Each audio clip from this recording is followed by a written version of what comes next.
Bem, nessa sexta aula e penúltimo vídeo do curso, a gente vai tratar alguns casos famosos, né? Os casos mais conhecidos, como por exemplo, Joana d'Arc. A igreja condenou Joana d'Arc. Galileu Galilei foi morto pela Inquisição. Giordano Bruno foi acusado porque era um cientista, né? Então, esses casos e alguns outros a gente vai analisar nesse vídeo aqui, né? Um pouco do contexto, como que se deu os casos, como foi finalizado, solucionado. Isso que a gente vai ver nesse vídeo aqui. Espero que vocês gostem, fiquem todos com Deus e até a próxima.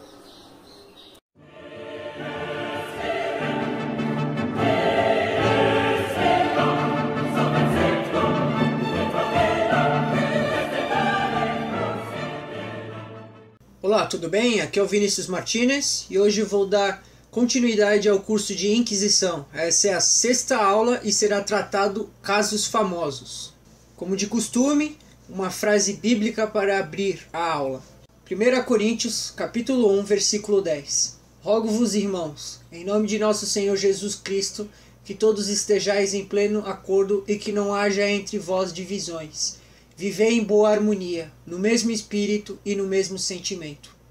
A bibliografia utilizada nessa aula é a seguinte: Como a Igreja Católica construiu a civilização ocidental, do Thomas Woods; Galileu na prisão e outros mitos sobre a ciência e religião, do Ronald Numbers; O assassinato dos magos, os templários e seus mitos, do Peter Partner; Inquisition, do Edward Peters; Para entender a Inquisição, do professor Felipe Aquino; Problema e Mistério de Joana d'Arc, do Jean Guiton; Joana d'Arc, a Mulher Forte, da Regine Pernoud; e os cursos de História da Igreja, do professor Felipe Aquino; e o curso de Inquisição, do padre Paulo Ricardo, mais especificamente a aula 4. Hebreus, capítulo 9, versículo 22. Aliás, conforme a lei, o sangue é utilizado para quase todas as purificações, e sem derramamento de sangue não há redenção. Quem nunca ouviu de alguém que a Inquisição matou Galileu Galilei, porque era a favor da teoria da Terra plana? Que a Igreja condenou Giordano Bruno porque era contra a ciência, ou que sentenciou os templários à morte para ficar com seus tesouros? É comum ouvirmos tais mentiras, às vezes por ignorância de quem fala, mas na maioria das vezes motivada por puro ódio à Santa Igreja Católica. Quando o inquisidor condenava de forma ilegítima um réu de heresia e o relaxava ao braço secular do Estado, esse sofria punição. Um exemplo é o do inquisidor Roberto o Búlgaro, que era um ex-cátaro convertido ao catolicismo e que se tornou inquisidor. Ele era rígido e severo em seus julgamentos, condenando várias pessoas de forma irregular, e terminou sendo ele próprio condenado à prisão perpétua por causa disso. A Igreja Católica definitivamente não compactuava com esse tipo de procedimento errado. Nesse vídeo será exposto estes casos mencionados e outros que necessitam de um pouco de luz. Vamos entender suas motivações, seus processos e todo o contexto em que se deram, começando por ordem cronológica. John Wycliffe, um dos precursores da revolta protestante, viveu num período em que muitas heresias surgiram e outras que foram ressuscitadas. Foi um nobre inglês, sacerdote e professor de filosofia e teologia na Universidade de Oxford, e suas principais reivindicações doutrinárias eram a livre interpretação das Sagradas Escrituras, sem qualquer influência do magistério da Igreja, a adoção das Escrituras como única fonte de fé e doutrina, a rejeição da tradição da Igreja e também da hierarquia. Defendia também a criação de igrejas nacionais, em oposição à Igreja Católica. Sua heresia, reduzida a um fideísmo biblicista, ficou sendo denominado como Wyclifismo. Os católicos ingleses sempre tenderam a se isolarem do restante da Igreja, talvez até por influência do fato da Inglaterra estar territorialmente separada da Europa. Esse separatismo forneceu um clima propício às ideias de Wycliffe, Em 1366, o Parlamento da Inglaterra proibiu o pagamento de impostos prometidos pelo rei João Sem Terra ao Papa Inocêncio III. Em 1213, impostos esses que já 33 anos não vinham sendo pagos.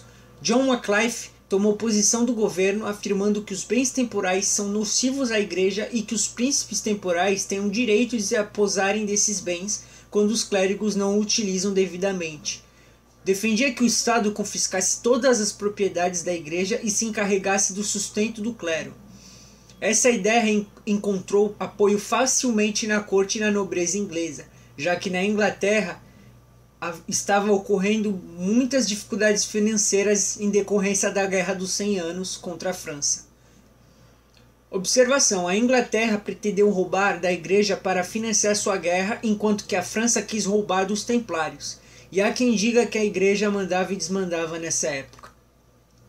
Em 1373, o Papa Gregório XI condenou as 18 teses de John Wycliffe, mas os governantes ingleses não queriam agir contra ele por causa do prestígio que ele havia alcançado. Depois do grande cisma do Ocidente, Wycliffe intensificou seus ataques à igreja. Afirmou que a igreja não subsiste com a hierarquia, mas que é uma comunidade invisível de predestinados, que o verdadeiro Papa é Cristo e que cada crente é um verdadeiro sacerdote, que o papado seria uma instituição do anticristo e que as escrituras seriam a única norma de fé interpretada por cada um. Ele traduziu as escrituras utilizando a Vulgata do latim para o inglês, rejeitava a presença real de Cristo na Eucaristia e o sacramento da confissão. O ecletismo teve muita aceitação nos Países Baixos e teve muita aceitação entre os camponeses. Em 1381, esses camponeses iniciaram uma revolta contra os nobres de Londres. Wycliffe foi responsabilizado e foi somente a partir disso que ele perdeu o apoio da corte. Em 1382, um sínodo em Londres condenou sua doutrina. Então ele se retirou para sua paróquia e lá permaneceu até a morte, divulgando seus escritos polêmicos em latim e inglês. O ecletismo continuou a se propagar, criando um ambiente propício para a revolta de Lutero. Então, como bem visto, muitas pessoas acreditam que as ideias de ordem protestante surgiram ali de repente com Lutero. Isso é uma mentira. Não, as ideias que Lutero tinha é tudo em decorrência de um longo processo histórico de heresias que foram ocorrendo ao longo da história e que se proliferaram aos poucos. Contudo, sim, é evidente que o grande cisma de verdade com o protestantismo aconteceu com Lutero, mas as ideias que Lutero tinha já não eram ali não surgiram com Lutero. Essas ideias já estavam circulando bem antes de Lutero. Então, continuando, John Huss nasceu na antiga Boêmia e se inspirou nos pensamentos de Wycliffe. Sua heresia ficou conhecida como russismo. A irmã do rei da Boêmia era casada com o rei da Inglaterra. Com isso, o intercâmbio estudantil entre a Inglaterra e a Boêmia, atualmente chamada de Tchecoslováquia, se fortaleceu e muitos jovens boêmios partiam para estudar em Oxford e Cambridge, enquanto que muitos ingleses estudavam em Praga, incluindo muitos discípulos de Wycliffe. Um deles, chamado Jerônimo da Boêmia, que estudava em Paris e Oxford, levou para Praga as principais teses de Wycliffe e, juntamente com seu amigo John Huss, começaram a divulgar o ecletismo. As heresias em Praga também estavam efervescendo essa época. Além de vestígios do catarismo e dos valdenses, havia a decadência moral do povo. Mais uma vez, as ideias de Wycliffe encontraram um terreno fértil. John Huss era sacerdote e professor de filosofia na Universidade de Praga, além de ser diretor espiritual do rei Venceslau da Boêmia. Era bom orador e rígido, considerado um tanto fanático por alguns e defendia ideias nacionalistas. No início, o ecletismo encontrou dificuldades em Praga, com o arcebispo de Praga mandando queimar os escritos de Wycliffe, além de excomungar o próprio John Huss e seus partidários em 1410. E lançou um interdito sobre a cidade de Praga em 1411. Hus se refugiou num castelo de um amigo que era nobre e o povo começou a peregrinar até ele, dando início ao russismo, e a partir disso cresceu rapidamente. Essa apostasia de quase uma nação inteira abalou a cristandade. Então o imperador da Alemanha e da Itália, que era irmão do rei Venceslau da Boêmia, convocou John Hus a comparecer no Concílio de Constança. Ele compareceu em novembro de 1414, esperançoso de que pudesse convencer e conseguir importantes aliados para sua doutrina, mas encontrou adversários e grande rejeição. Ele foi preso e, por não concordar em renunciar suas teses, foi condenado como um herege em 1415 pela Inquisição. E o mesmo destino teve o seu companheiro Jerônimo de Praga, 11 meses depois. Hus foi executado e sua execução foi recebida na Boêmia, como uma ofensa à nação. A reação nacionalista da Boêmia foi violenta. Os sacerdotes que não eram russistas foram expulsos. Toda a nobreza mandou um protesto para o Concílio de Constança, afirmando que John Hus era um homem virtuoso e ortodoxo, e que os boatos de uma heresia boêmia era invenção do inferno. Posteriormente, o rei reabilitou os sacerdotes expulsos, o que deu origem a uma revolta violenta que matou 7 conselheiros do rei, vindo o próprio rei Venceslau a morrer do coração em consequência deste golpe. Ao seu irmão e sucessor, os russistas negaram obediência. Assim começaram as guerras chamadas de Guerras Russistas, que duraram de 1420 a 1431. O Papa Martinho V convocou uma cruzada contra esses rebeldes, mas os cruzados foram derrotados na Boêmia. Os russistas se dividiram em 2 grupos. Os mais radicais não aceitaram nenhum acordo e seguiram cometendo barbaridades, execuções e guerras. Mas o outro grupo, enfim, entrou em acordo com a igreja e o russismo existe até hoje na região da Tchecoslováquia. Então, mais um sujeito aí que deu prosseguimento às ideias de Wycliffe e, consequentemente, as ideias do Wycliffe e desse John Hus foram sementes para o quê? Para que Lutero pegasse e começasse a fazer seus delírios ali no seu período do século XVI, com a Revolução Protestante. Bom, agora sobre a Santa Joana d'Arc, um caso também extremamente deturpado e mal compreendido. Santa Joana d'Arc, ela nasceu em 1412 e faleceu em 1431. Bom, uma frase que está no livro A Inquisição em Seu Mundo, ela diz o seguinte, abre aspas, o processo de Joana d'Arc foi o processo mais franco e exclusivamente político de que participou a Inquisição, fecha aspas. Muitos se admiram ao saber que ela é considerada santa pela Igreja Católica. Há uma discussão se ela foi mártir ou santa, mas sua data litúrgica é em 30 de maio.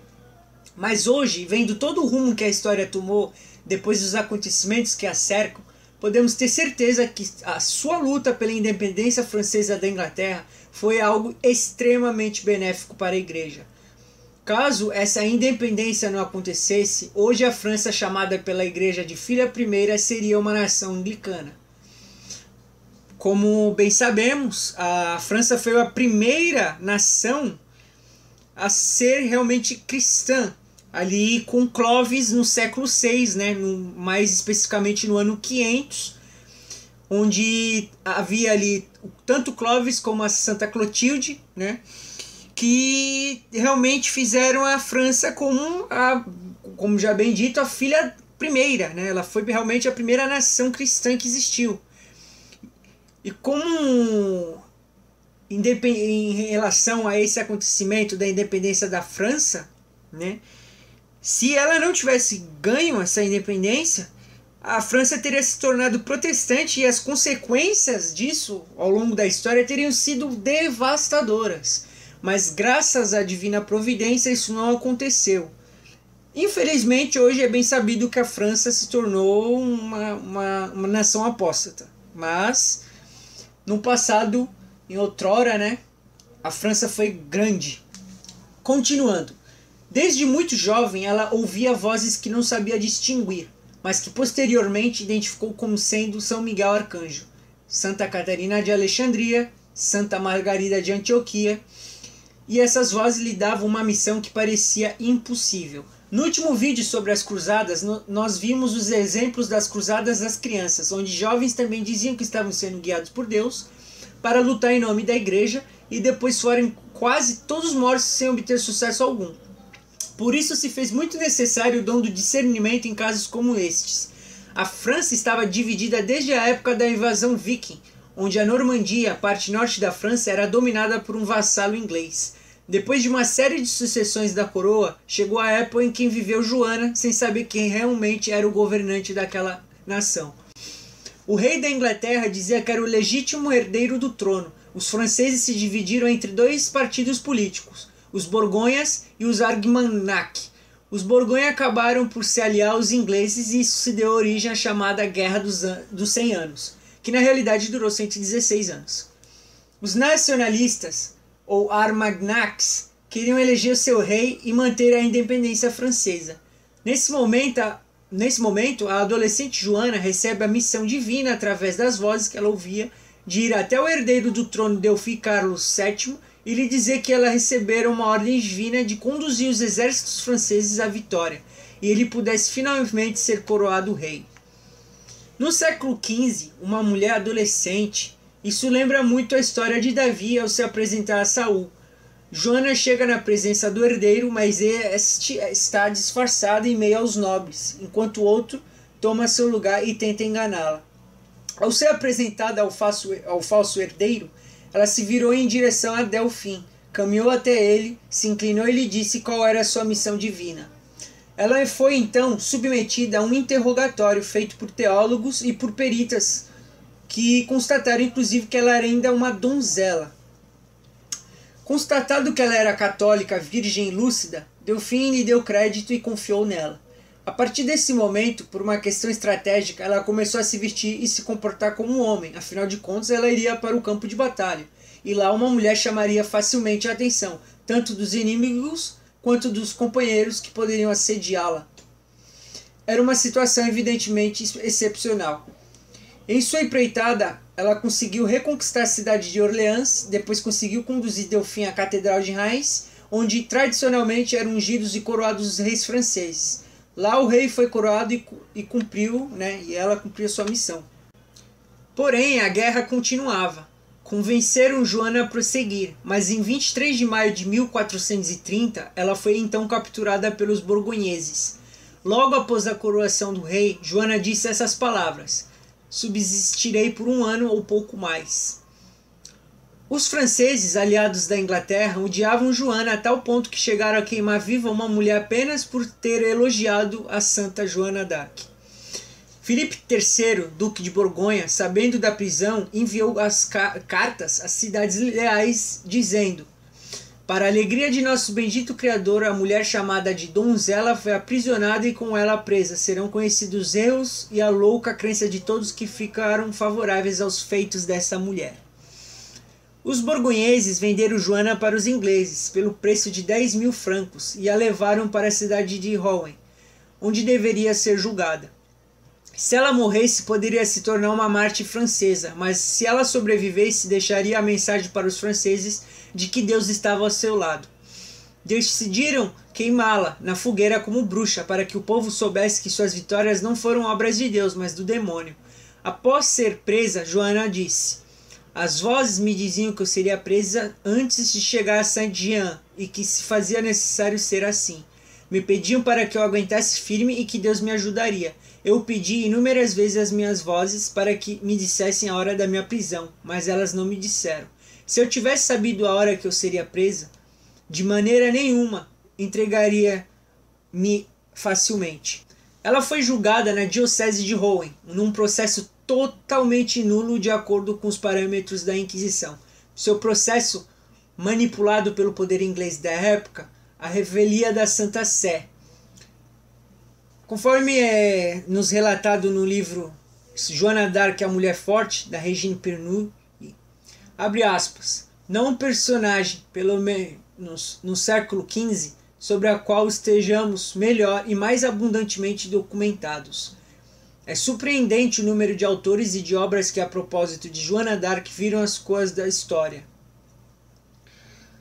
Julgando-a, Pierre Cauchon e os demais universitários de Paris, colaborando com o invasor inglês, não poderiam supor que nos preparavam o mais inquestionável documento da história, o texto do processo de condenação com as perguntas e respostas de Joana, testemunho de sua personalidade mais convincente que os preparados por seus adversários, determinados a levá-la à fogueira.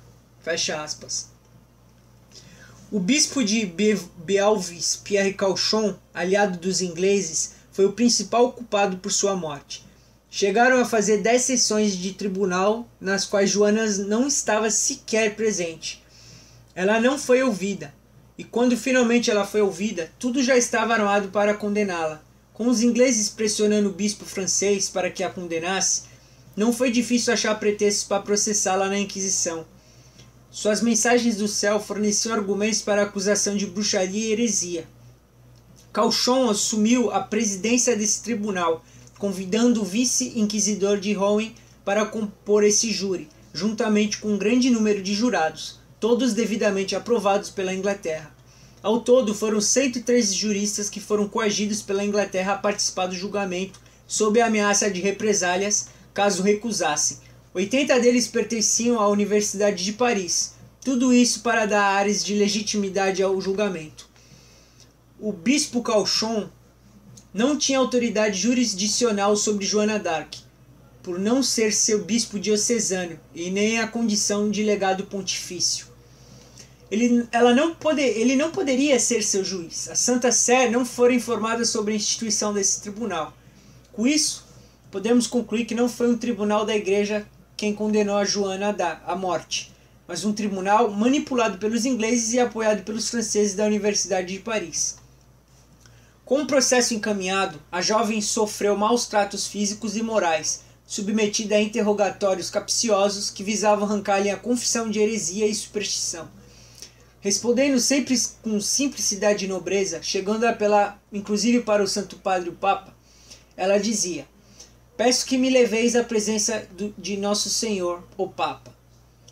Diante dele responderei tudo o que tiver que responder. Tudo o que eu disse seja levado a Roma e entregue ao sumo pontífice para o qual dirijo o meu apelo." Contrariando o costume, não atenderam o seu pedido de apelo ao Papa.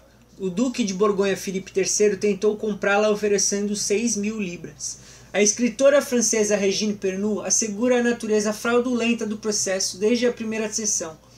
Uma quarta-feira, 21 de fevereiro de 1431, Joana foi tratada como prisioneira de guerra, em prisão inglesa e não na prisão da diocese como era previsto pela Inquisição. O escrivão do processo registrou que Joana pediu: "Levai-me, ó pessoas da igreja, para as vossas prisões, para que eu saia das mãos destes ingleses."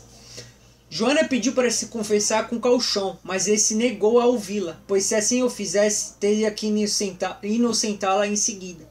Quando o bispo a solicitou que fizesse um brevet de profissão, ela disse: "Desejo muito que a igreja e que os católicos rezem por mim. Creio firmemente na igreja aqui na terra. Creio firmemente que a igreja militante não pode errar e nem se enganar. Entrego-me inteiramente a Deus, que me fez fazer tudo o que eu fiz." Quando lhe perguntaram do Papa, ela respondeu: "Levai-me a ele e eu responderei a ele." Ameaçada de tortura, ela respondeu: "Mesmo que me arrancasse os membros e me separasse a alma do corpo, eu nada vos diria. E se eu vos dissesse alguma coisa, depois eu diria a vós me forçaste a fazê-lo."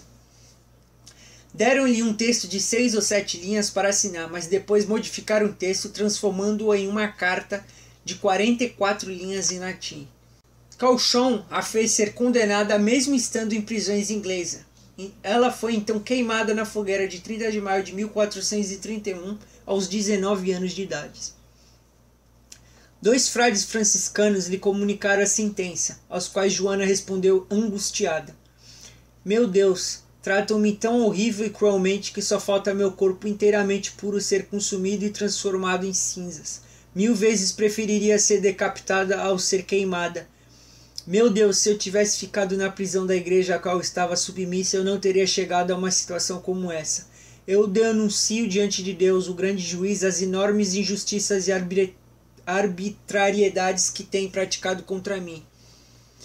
No momento em que Joana se queixava aos franciscanos, Cauchon entrou na cela e então disse a ela, então ela disse a ele, no caso, bispo, morro por tua causa e confirmo isso diante de Deus. Em seguida, confessou com um dos frades, chamado Martinho, e também comungou, mesmo estando já excomungada. Diante de uma situação tão inusitada, o frade franciscano foi se consultar com o bispo Cauchon, que surpreendentemente o autorizou a ministrar os sacramentos a Joana. O bispo disse, seja dado a ela o sacramento da Eucaristia e tudo mais o que ela pedir.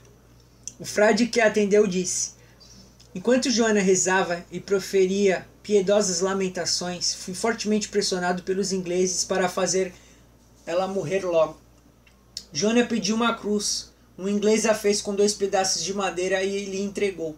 Piedosamente ela a colocou entre o corpo e a roupa. Nesse momento o frei correu à igreja de Saint Laurent para buscar um crucifixo que ele ergueu diante dos olhos dela até a morte no fogo.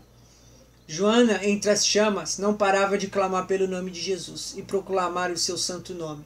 Sua última palavra antes de morrer, ela disse em altos brados, Jesus, como quem morria firme na fé em Deus.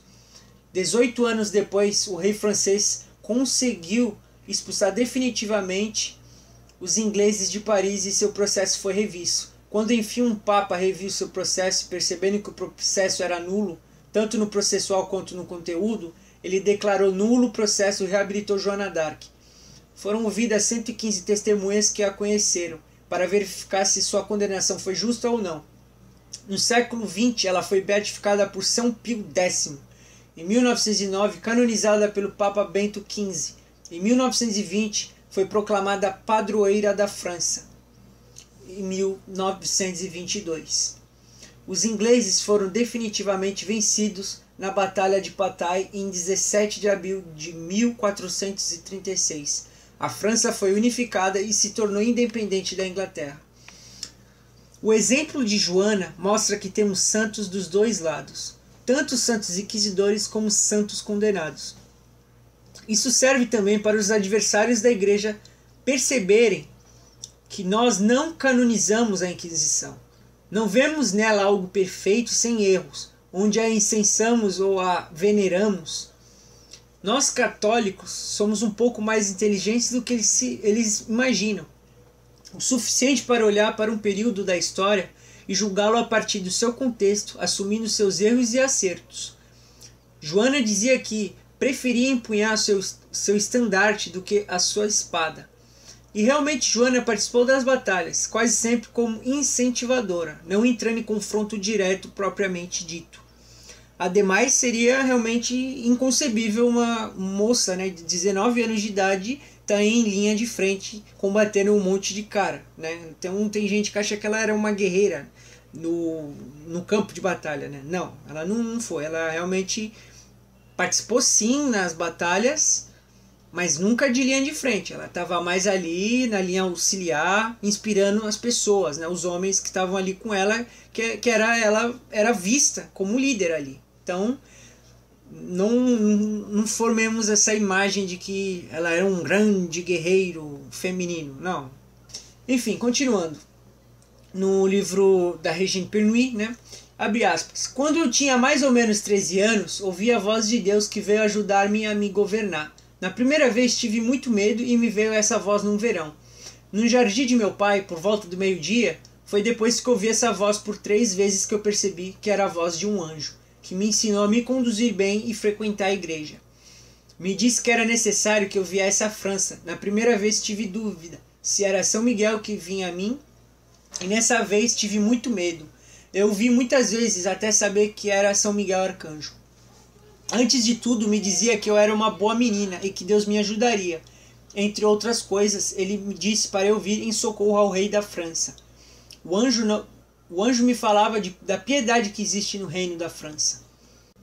Não há ninguém no mundo, nem rei, nem duque, nem a filha do rei da Escócia ou outra pessoa qualquer que possa recuperar o reino da França. Não haverá socorro senão o meu, embora eu preferisse ficar junto de minha pobre mãe. Aqui agora do historiador Thibaut, também dito aqui pelo livro da Regine Pernuy. Joana era boa católica, gostava de assistir à missa todos os dias e frequentemente comungava. Ela se irritava bastante quando ouvia alguém blasfemar. Em 29 de abril de 1429, Joana chegou com sua tropa na cidade de Orleans e foi recebida pelo bastardo de Orleans que a aguardava. Ele a questionou se foi ela, ele quem aconselhou, que viesse por esse lado do rio ao invés de seguir pela direita, onde estava um capitão inglês.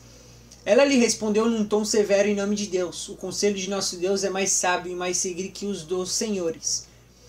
Acreditaram terem me enganado, mas os enganados foram os senhores. Eu lhe trago melhor segurança do que a de um soldado ou alguma cidade, que é a segurança do Rei dos Céus.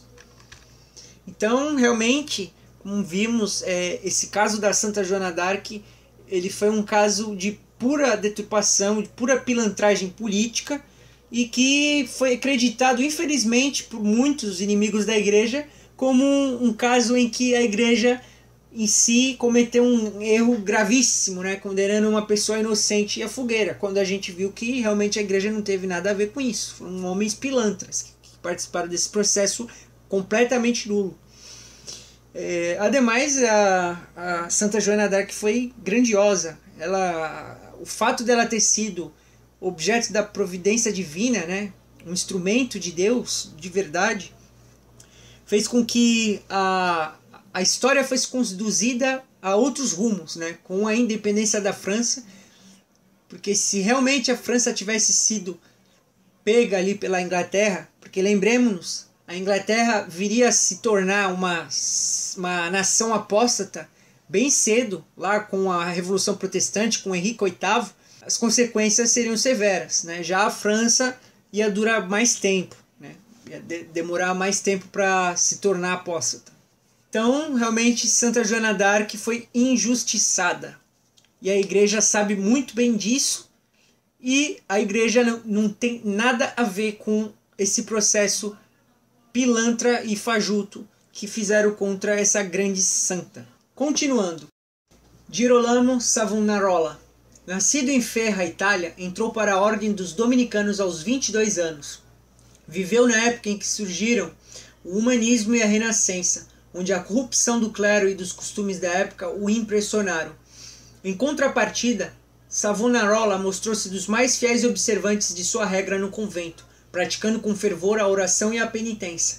Em 1482, já como sacerdote, foi enviado a pregar em Florença, centro de fasto humanista e também de licenciosidade moral. Do alto do púlpito, não poupou seus ouvintes sem sucesso, porém, após breve ausência, voltou em 1490 para Florença, onde retomou a pregação, certo de ter sido agraciado por uma visão em que exortava a trabalhar pela reforma dos costumes, à semelhança dos profetas do Antigo Testamento.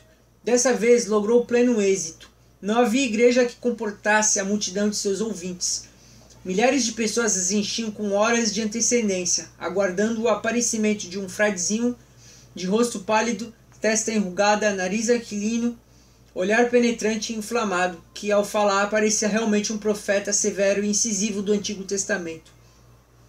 Encontraram-se manuscritos de pessoas que assistiram aos sermões de Savonarola, tomando apontamentos nos quais de vez em quando se lê: aqui descis-me em lágrimas e foi-me impossível continuar. A cidade de Florença se transformou como num mosteiro. As mulheres renunciavam às suas joias e se vestiam modestamente, sendo isto incitadas por cerimônias teatrais com a da queima das vaidades. Utensílios de moda e outros objetos considerados de luxo eram incinerados. Os homens corruptos também se tornavam piedosos. Entre os artistas da Renascença registraram-se as impressionantes conversões de Botticelli, Fra Bartolomeu, Perugino, Michelangelo, Simone del Pogliaio. Os banqueiros usuários foram afastados e instalou-se um banco de empréstimo quase gratuitos. Em 1494, os franceses, sob o comando de Carlos VIII, ocuparam militarmente Florença. Savonarola, que já era praticamente o mentor da vida pública, garantiu a boa ordem local, sendo então encarregado de redigir nova Constituição Civil. Esta, de fato, ele a elaborou nos moldes de uma teocracia semelhante à de Israel na época dos juízes. Mandou proclamar Jesus Cristo, rei de Florença, sonhando fazer dessa cidade um foco de reforma moral que se irradiasse por toda a igreja. Chegando assim ao auge de seu prestígio, Savonarola já não conhecia medidas de prudência ao recriminar os costumes dos príncipes do clero.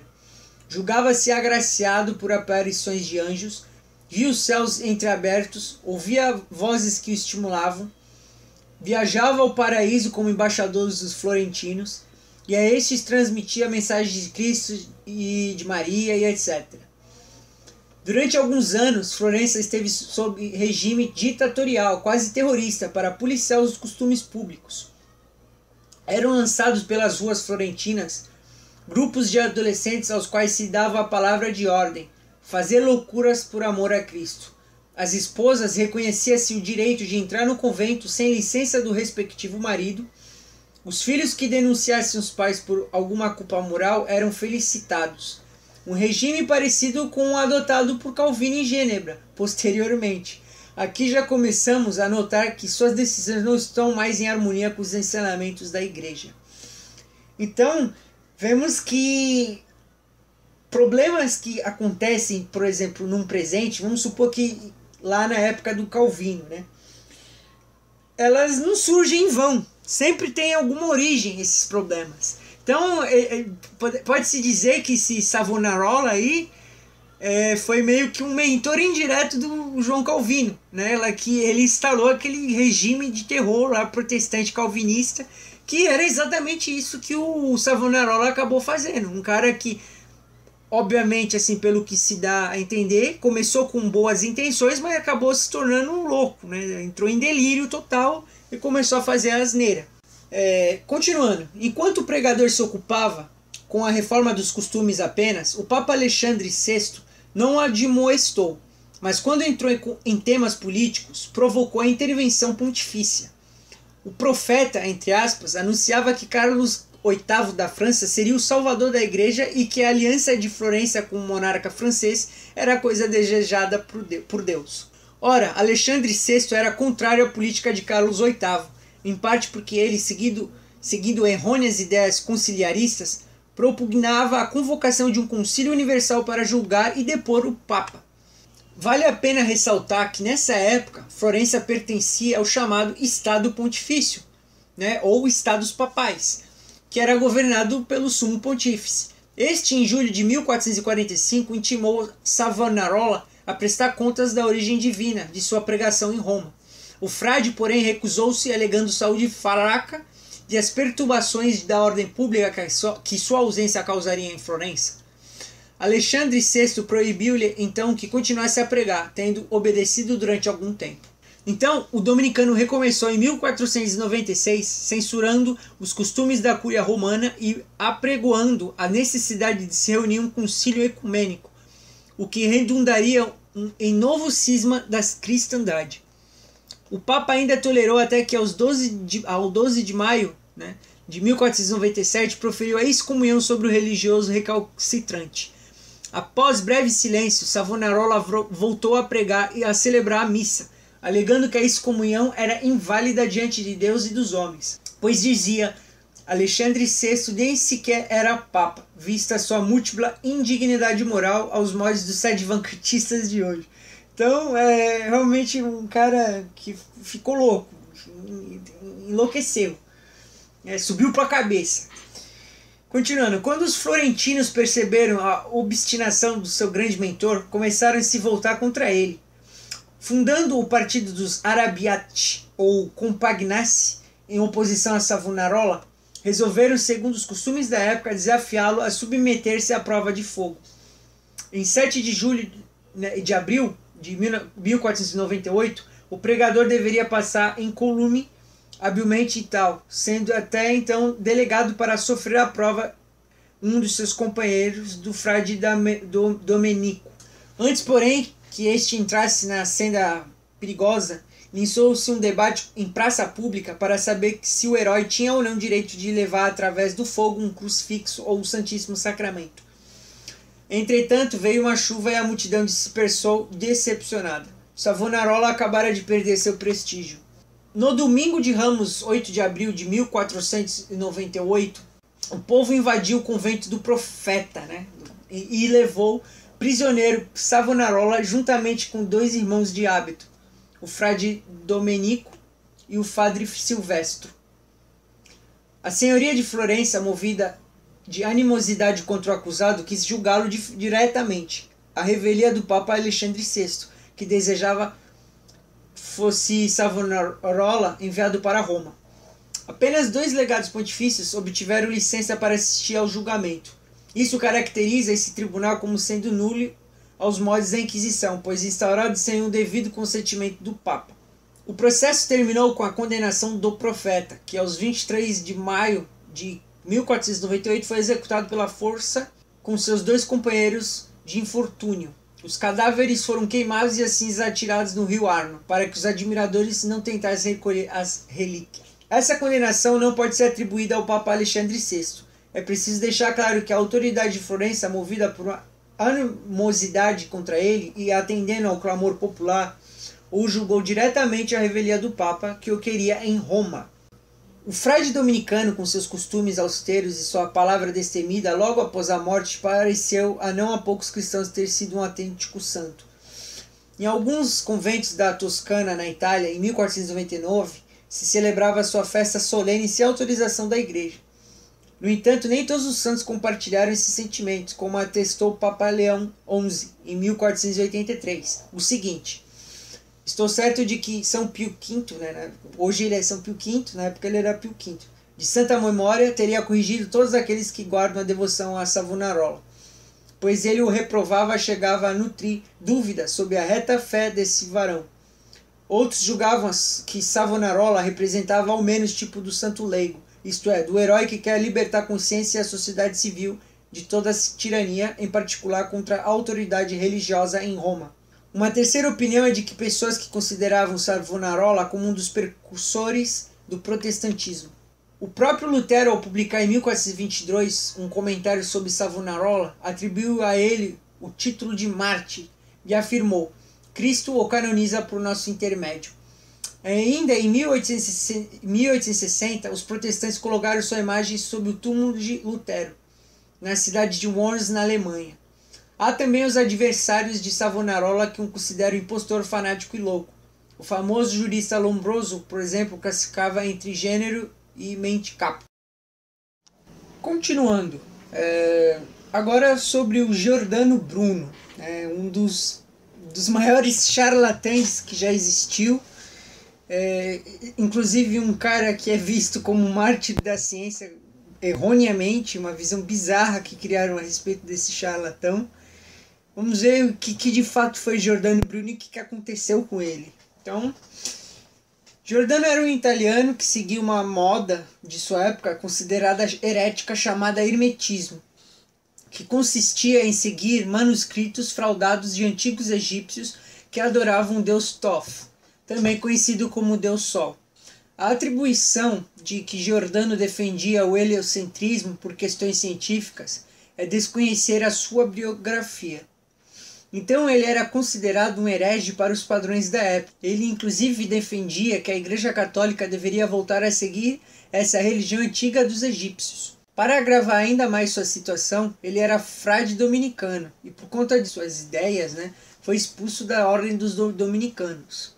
O caso de Giordano se assemelha a uma espécie de suicídio inconsciente, onde ele é expulso da Itália sob a ameaça de ser condenado à morte pelo crime de heresia. Nesse período, a Inquisição italiana estava em pleno vapor, mas também sem conseguir convencer ninguém e nem fazer seguidores lá. Saindo da Itália, ele foi para a França. Lá também não teve quem lhe desse ouvidos. Depois foi tentar a sorte na Alemanha, e lá também deu com os burros na água. Tentou ainda convencer os ingleses na Inglaterra, e lá novamente fracassou em sua missão. Em alguns lugares ele conseguiu financiadores, pessoas que o apoiavam e bancavam suas despesas. Mas até esses Giordano infernizou, de tal modo que não o aguentaram por muito tempo e também o expulsaram. Até que depois de viajar por toda a Europa, fazendo inimizades e sendo expulso de tudo que é lugar onde pisou, ele resolve voltar para onde? Mesmo sabendo que ele era considerado herege pela igreja, mesmo sabendo que ele estava salvo fora da Itália e mesmo conseguindo financiadores no exterior, ele resolve voltar para a Itália. Em Veneza, ele conseguiu o emprego de professor, mas ele infernizou tanto a vida do homem que o contratou que este o denunciou para a Inquisição. Quando a Inquisição de Veneza recebeu aquele abacaxi, o entregou para a Inquisição Romana. Em Roma, tentaram de tudo para convencê-lo a voltar atrás. Ele não retrocedeu em nada e, além disso, escreveu livros divulgando suas ideias heréticas. Seu julgamento demorou muitos anos, até perceberem que ele não mudaria de ideia. Então, condenaram ele à pena de morte na fogueira. Não o condenaram por questões científicas, porque ele defendia o heliocentrismo científico, se bem que o heliocentrismo, defendido por ele e por outros da época, era algo que hoje sabemos não ter fundamento nenhum, mas por defender uma heresia pagã. Ele não acreditava na virgindade da Virgem Maria, não acreditava na divindade de Cristo, pregava uma espécie de panteísmo, negava a legitimidade da Igreja Católica, defendia o retorno ao culto das antigas religiões egípcias, descia a lenha no clero e no papa, né? Ele era rebelde também, além de defender uma teoria que era rejeitada pela maioria dos cientistas da época. Isso e tudo em pleno período da Inquisição. Se mesmo ciente disso vê ainda que Giordano Bruno é um mártir da ciência, então você pode estar sofrendo demência. Além de se dar mal, ele ainda atrapalhou com isso a vida de outro cientista, Galileu Galilei. Então, Giordano Bruno basicamente foi um super charlatão, um cara que era um gnóstico, só que ele não era um tipo de um gnóstico daqueles caras que ficam no canto deles, fazendo a sua seita meio que secreta. Não, ele era um cara completamente petulante. Ele ia em praça pública às vezes, metia o cacete no clero, xingava todo mundo. Era um cara insuportável, não tinha como, não tinha jeito. A única solução mesmo para parar um cara desse que estava causando desordem social e ainda causando escândalos de ordem da fé era queimar ele na fogueira. Esse era o contexto da Inquisição, não teve outra escapatória. E a igreja fez de tudo para fazer com que esse cara mudasse de ideia. Ele, teimoso, continuou no erro. Agora continuando, Galileu Galilei. Josué, capítulo 10, versículo 12 e 13. Josué falou ao Senhor no dia em que ele entregou os amorreus nas mãos dos filhos de Israel, e disse em presença dos israelitas: Sol, detente sobre Gabaon, e tu, ó lua, sobre o vale de Ajalon. E o sol parou, e a lua não se moveu até o que o povo se vingou de seus inimigos. Isto acha-se escrito no livro do justo. O sol parou no meio do céu, e não se apressou a pôr-se pelo espaço de quase um dia inteiro. Galileu era um italiano com um temperamento fortíssimo. Era físico, matemático e astrônomo.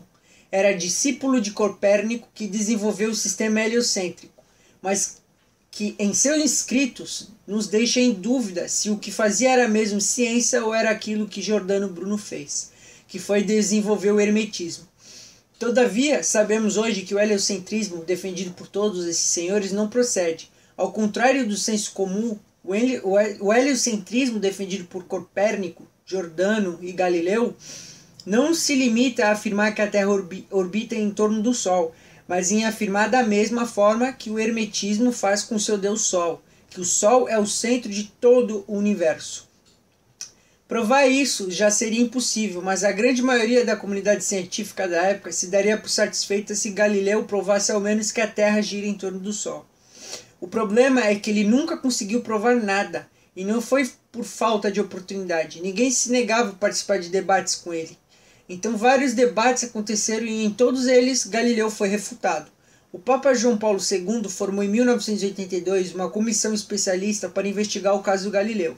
E todo o material produzido por ele numa pesquisa que durou anos, e ao final chegaram às seguintes conclusões. Quando Galileu apresentou sua tese a respeito da Terra que girava ao redor do Sol, fez isso sem ter nenhuma prova científica que sustentasse isso. O argumento definitivo, que provou que a Terra realmente girava em torno do Sol, surgiu somente 150 anos depois. Isso mostra que, longe de fazer ciência, Galileu apostou no cavalo certo. Os cientistas da época percebiam que ele não tinha razão, que ele não tinha provas conclusivas. Seu principal argumento era de que as oscilações dos mares provaram o movimento da Terra. Argumento que hoje sabemos que não tem o menor fundamento, já que as marés são frutos da força gravitacional exercida pela Lua sobre a Terra. Com seu temperamento, Galileu foi criando inimigos e em um determinado momento fizeram o primeiro processo contra ele. Nesse processo ficou determinado que ele não tinha provas de sua teoria e que ele criava dificuldades para a interpretação de algumas passagens das Escrituras. Impuseram a ele a condição de voltar a ensinar o heliocentrismo somente depois de conseguir alguma prova para sua teoria. Como quem estava no poder eram seus inimigos, ele aceitou as condições. Aconteceu então que um amigo dele foi eleito, o Papa Urbano VIII, meses depois. Urbano VIII deu favores a Galileu e com essa ascensão do amigo Galileu voltou a se empolgar. Galileu voltou a falar e ensinar sua teoria e o Papa tentou contornar a situação, colocando panos quentes, pedindo que ele colocasse essa teoria como hipótese, sem a necessidade de impor a força. A resposta de Galileu foi uma obra escrita em forma de diálogo. Nesse livro haviam vários personagens e Galileu colocou para defender as teses do Papa o personagem mais idiota de sua obra. Ele deixou a defesa de suas teses por conta de outro personagem, este alguém lúcido e inteligente, isso tudo em plena Inquisição Romana. Não demorou para que os jesuítas o denunciassem e ele fosse levado ao tribunal da Santa Inquisição. O presidente do tribunal da época, Cardeal Bellarmino, chegou à conclusão de que não haviam provas científicas para a tese de Galileu, mas como ele causava problema para a interpretação de algumas passagens bíblicas, deveria ser tratada apenas como uma hipótese. No dia em que houver uma prova, aí sim a igreja verá como essa verdade científica se coaduna com a interpretação de tais passagens. Foi uma decisão muito sábia e prudente, afinal de contas, para que tomar uma posição se até então não se sabia das realidades dos fatos? A Igreja Católica sabe que Deus que se revela na Bíblia é o mesmo Deus que também se revela pela ciência. Não há duas verdades, há sim uma única verdade e essa é a relação entre fé e razão. Galileu, muito a contragosto, aceitou por entender que o contrário lhe traria sérios riscos. Ele fez um juramento de que não retomaria mais aquela discussão e retornou para sua casa recluso, condenado à prisão domiciliar por alguns anos. A outra versão para o caso também foi fundamentada em documentos obtidos pela Universidade de Navarra. Galileu teria uma tese a respeito das qualidades dos objetos no sujeito que observa e não nos objetos observados, algo parecido com o pensamento de Kant. Por isso, alguns teólogos viram nesse pensamento de Galileu algo que contrariava a doutrina da transubstanciação da Eucaristia e começaram a atacar Galileu. Nessa versão da Universidade de Navarra, Galileu na verdade incorreu de certa forma em heresia, mas seu amigo Papa Urbano VIII optou em julgá-lo somente quanto ao heliocentrismo, por ser menos danoso. E no caso de uma condenação, ele não seria considerado herege. No decreto publicado pelo Santo Ofício, Galileu foi absolvido pelo crime de heresia. Foi condenado em 1633 a 3 anos de prisão domiciliar, com recitação diária de 7 salmos penitenciais, 3 anos e seu livro foi proibido. Ele cumpriu inicialmente a sentença no palácio do embaixador de Florença, em Roma. Depois passou a residir no edifício da Inquisição, em aposentos do fiscal da Inquisição. Depois foi viver no palácio do imperador de Florença. Viveu ainda na casa de um arcebispo que era seu amigo e admirador. 5 meses depois e 8 dias de sua condenação, recebeu a permissão de retornar a Florença. Em 1637, Galileu ficou cego e em 1638 ele publicou o livro Diálogo das Duas Novas Ciências, com elementos para a engenharia. Morreu em 8 de janeiro de 1642 como um bom católico, assistido por seus alunos e sua filha, que era freira, também por um sacerdote, recebendo todos os sacramentos. Diz o professor Joaquim Blesman: o episódio de Galileu é lamentável, mas é compreensivo se levarmos em consideração o ambiente, os costumes e a mentalidade vigentes naquela época. A imagem Galileu versus Igreja, ou Ciência versus Igreja, foi criada por pensadores anticatólicos do século XVIII e XIX, para apresentar a Igreja como inimiga da ciência, do progresso e da razão. Muitos eclesiásticos estudavam sistematicamente a astronomia e vários deles vinham defendendo o sistema heliocêntrico mesmo antes de Galileu. A igreja não queria proibir que se discutisse o sistema copérnico. Ela apenas solicitava que não fosse apresentado como incontestável, enquanto não houvesse provas decisivas. O argumento das marés era errado. Parte do acontecido deve-se ao caráter de Galileu, que era um homem polêmico, ríspido, agressivo, e ao fato de ter difundido prematuramente suas conclusões científicas sem provas suficientes. Bento XVI, quando ainda era cardeal, disse sobre o caso Galileu: no tempo de Galileu, a igreja se manteve mais fiel à razão do que o próprio Galileu, e levou também em consideração as consequências éticas e sociais da doutrina de Galileu. O processo contra Galileu era justo e racional. Então, realmente, no caso do Galileu, isso se deu muito em relação à personalidade de Galileu. Ele realmente era um cara que era petulante, era um cara teimoso, ele fazia realmente polêmica, ele queria impor algo sem ter prova. Então, essa arrogância dele, né, de querer impor algo que ele não tem prova, causou problemas. É óbvio que ele ia ganhar um monte de inimigo e esses caras iam tudo junto contra ele. E foi o que aconteceu. E diferentemente do que falam, né, Galileu não foi queimado na fogueira. Inclusive eles confundem o caso Galileu com o caso Giordano Bruno. Não, Galileu, como bem vimos, morreu como um bom católico no seu quarto. Continuando, a bruxaria e a Inquisição. Não deixarás viver uma feiticeira. Êxodo capítulo 22, versículo 18. Essa mentalidade do Antigo Testamento por toda a antiguidade e chegou até a Idade Média.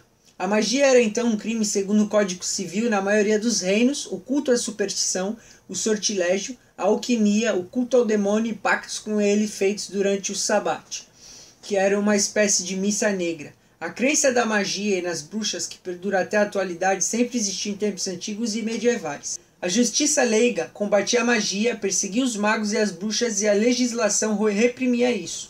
Diante do tribunal eclesiástico, esses crimes eram punidos de forma espiritual, mas quando relaxados ao braço secular eram punidos com a pena de morte. A igreja nunca condenou nenhuma bruxa à morte. Que fique bem claro isso.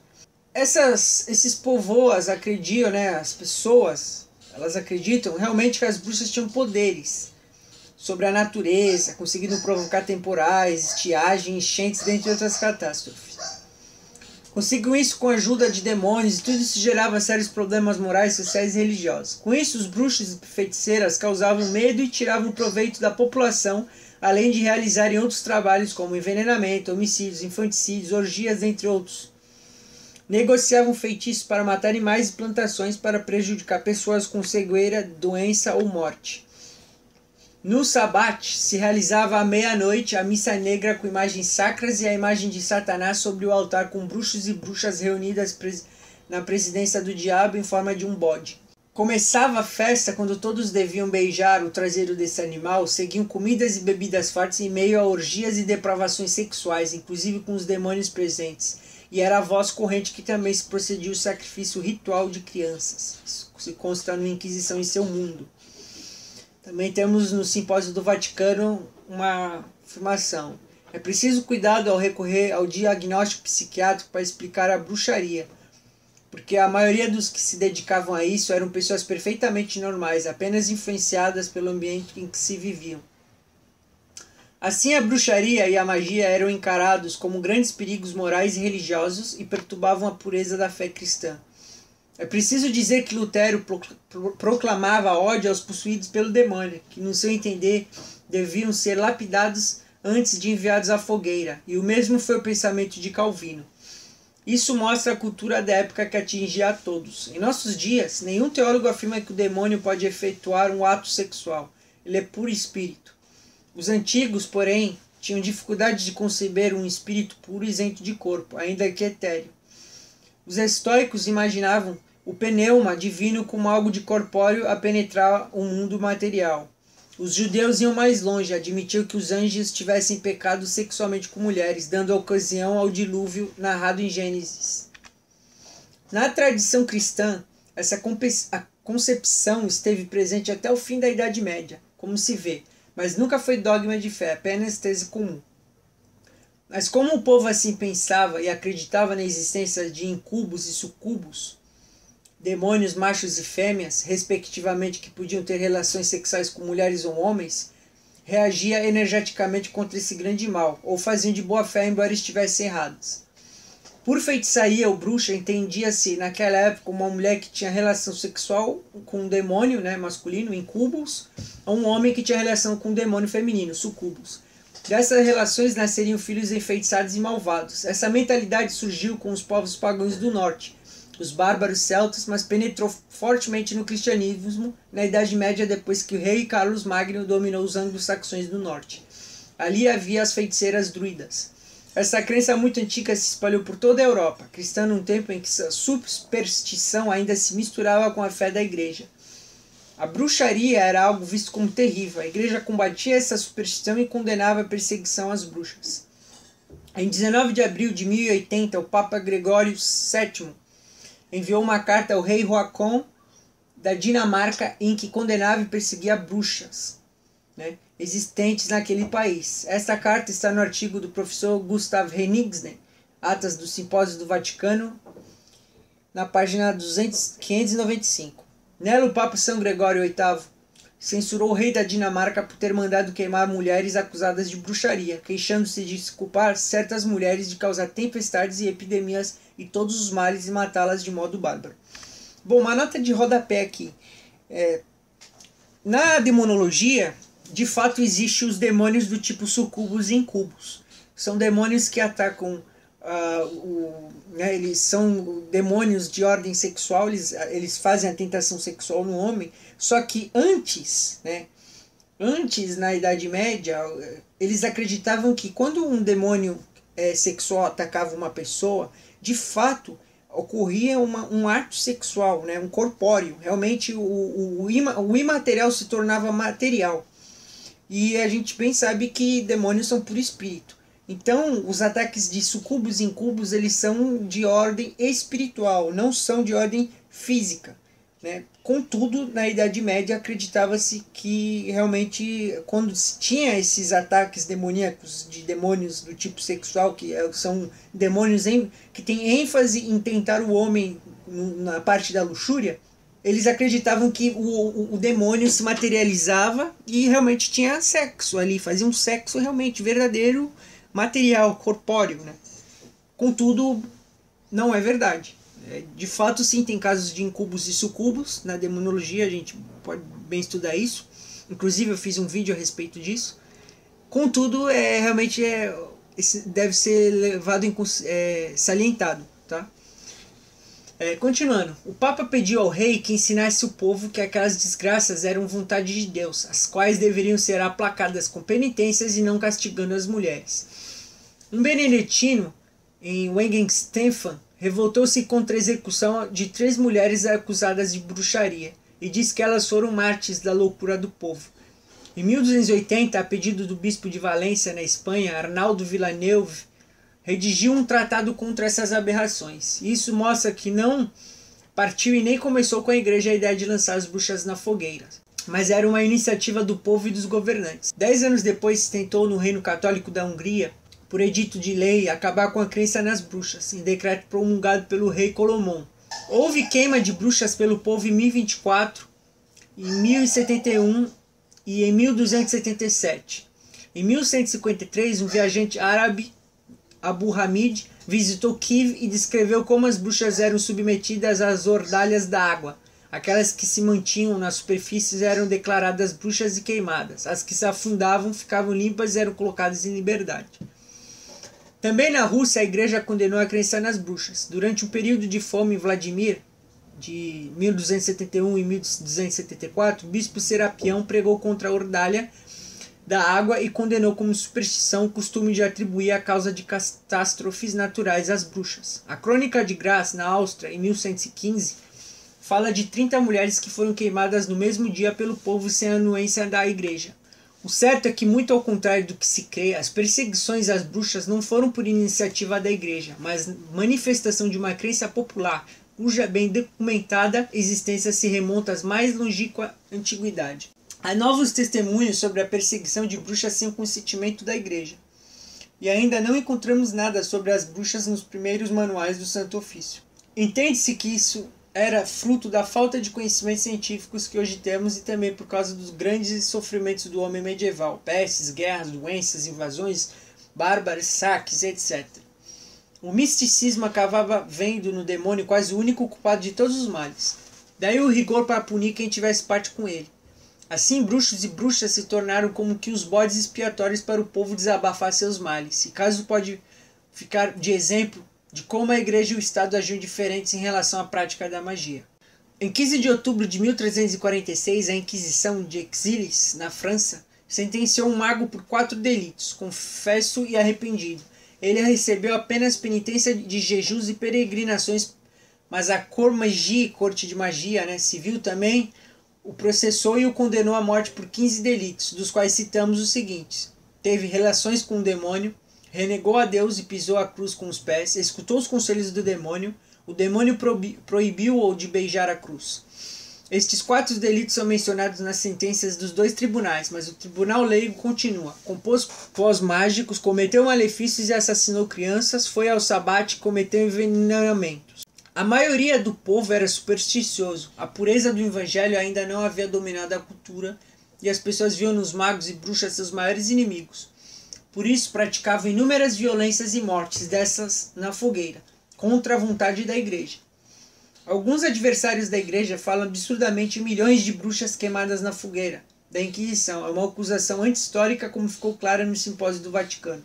Onde a ação repressiva contra a bruxaria continuava na competência da Inquisição, como na Itália e Espanha, não as produziram perseguições de notável importância.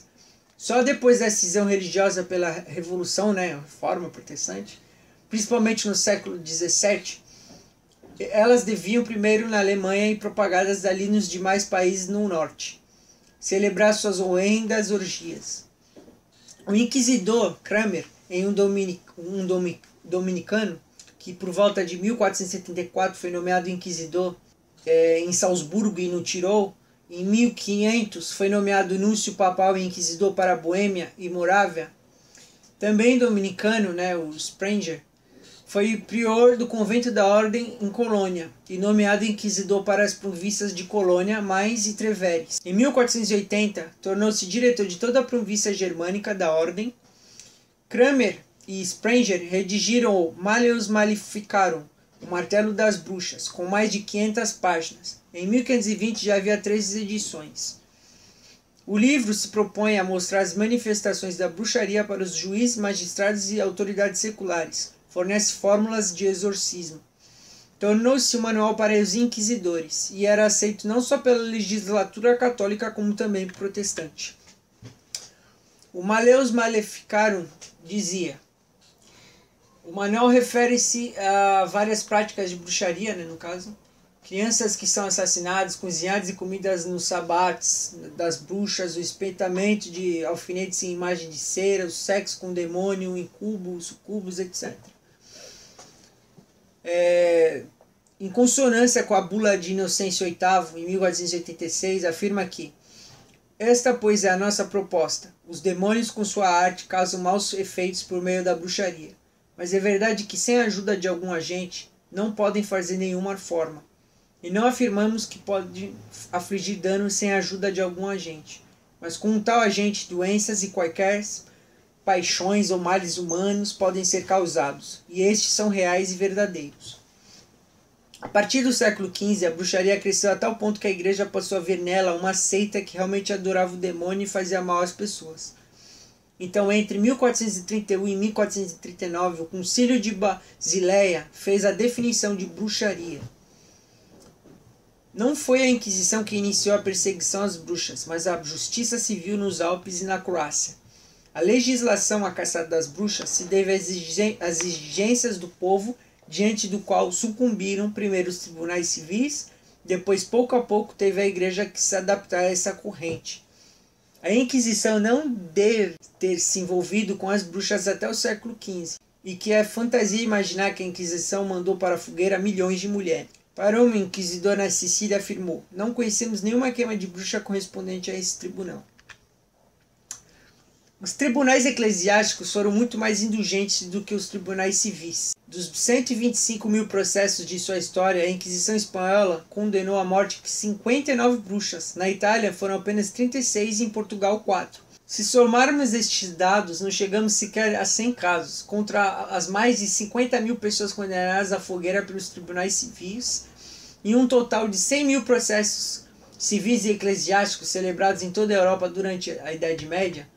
Proporcionalmente, as maiores matanças de bruxas aconteceram na Suíça por parte da população que era aproximada de 1 milhão de habitantes. Depois na Polônia, Lituânia, onde havia uma população de 3 a 4 milhões de pessoas. Na Alemanha, onde a população era de 16 milhões, e na Dinamarca e na Noruega, onde era de mais ou menos, né, menos de 970 mil. Isso está no Simpósio do Vaticano. Bom, então é isso aí. Como foi bem dito, alguns casos aí bem populares, né, que são erroneamente interpretados aí, que são mitos realmente, que são repetidos o tempo todo por pessoas, que matou o Galileu, matou Joana d'Arc, bruxaria, que não sei o que, matou milhões de mulheres, que não sei o que. Isso é tudo balela, tudo mentira, tá? Tudo mentira. Agora vocês têm um pouco de base aí para poder contrapor, né, essas farsas. E agora eu deixo uma nota adicional sobre a bruxaria, né, sobre as seitas satânicas que estavam na Idade Média. De fato, era um fenômeno gigantesco, né, era um fenômeno bizarro que estava acontecendo na Idade Média, principalmente ali depois do século XIII. E infelizmente hoje em nossos tempos também está retornando essa época nojenta, né, de rituais malignos, que sempre existiram, só que realmente agora está retornando inclusive com mais força do que que tinha na Idade Média, lamentavelmente. Então é isso aí, pessoal. Muito obrigado, Deus lhe abençoe, salve Maria Santíssima.